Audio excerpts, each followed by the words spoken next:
IAS 33 Earnings per Share, EPS, establishes principles for calculating and presenting earnings attributable to ordinary shareholders. EPS is one of the most widely used financial performance indicators because it links profitability directly to shareholder ownership and allows comparison between entities of different sizes.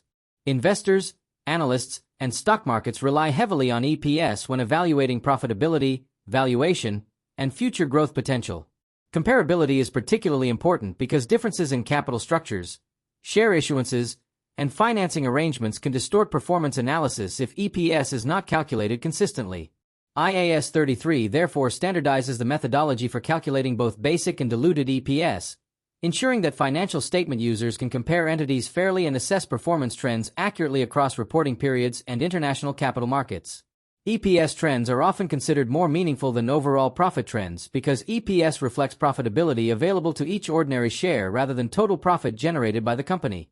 A company may report rising profits while simultaneously issuing substantial additional shares, resulting in reduced earnings attributable to each shareholder. Conversely, stable profits combined with share buybacks may increase EPS significantly.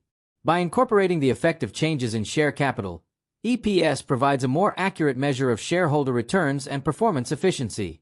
Investors frequently use EPS growth trends to assess management effectiveness, future dividend potential, and market valuation. This makes EPS an essential indicator for investment analysis, equity valuation, and decision-making within financial markets and corporate reporting environments. For EPS purposes, earnings generally represent profit or loss attributable to ordinary equity holders of the parent entity after deducting preference dividends and similar distributions. The numerator used in EPS calculations reflects profit available specifically to ordinary shareholders.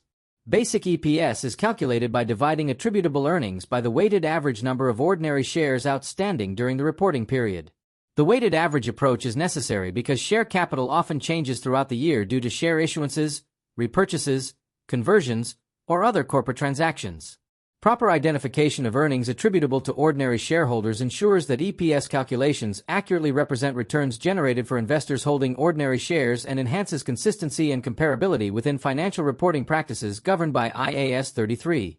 IAS 33 requires different EPS calculation methods depending on changes in ordinary shares during the reporting period. When the number of shares remains constant throughout the year, calculation is straightforward using total shares outstanding. If shares are issued at fair value during the year, the weighted average number of shares must reflect the timing of issuance. Bonus issues and stock splits require retrospective adjustment of comparative EPS figures because they increase share numbers without changing entity resources. Rights issues require special treatment because they contain bonus elements due to discounted subscription prices. When multiple changes in issued shares occur during the year, weighted averaging ensures that EPS reflects the varying proportion of shares outstanding over different reporting periods accurately and consistently. Diluted EPS provides additional information regarding the potential reduction in earnings attributable to ordinary shareholders if convertible or potentially dilutive instruments are exercised or converted. Potential ordinary shares include convertible debt, convertible preference shares, share options, warrants, and employee share schemes.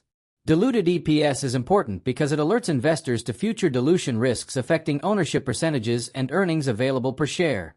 The calculation adjusts both earnings and the weighted average number of shares to reflect the assumed conversion of dilutive instruments. For example, convertible debt requires adjustment for after-tax interest savings, while share options are treated using treasury share methods. This approach provides stakeholders with a more conservative assessment of future shareholder returns and capital structure impacts. IAS 33 also addresses anti-dilutive circumstances, which occur when inclusion of potential ordinary shares would increase EPS or reduce loss per share rather than dilute it. Anti-dilutive instruments are excluded from diluted EPS calculations because their inclusion would distort rather than clarify performance information. For example, options with exercise prices above market value or convertible instruments that increase earnings per share are considered anti-dilutive.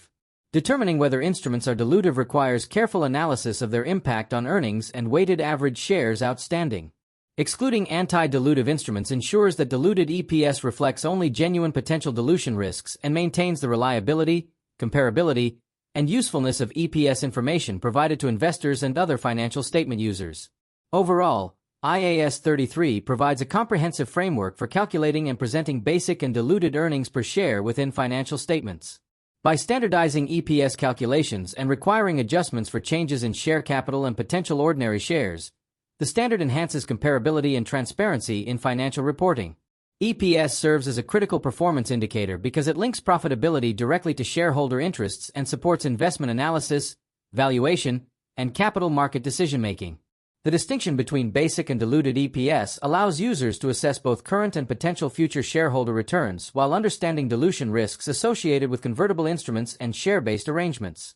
For DIP-IFR candidates, mastering IAS 33 is essential because EPS remains one of the most closely monitored indicators in global financial markets.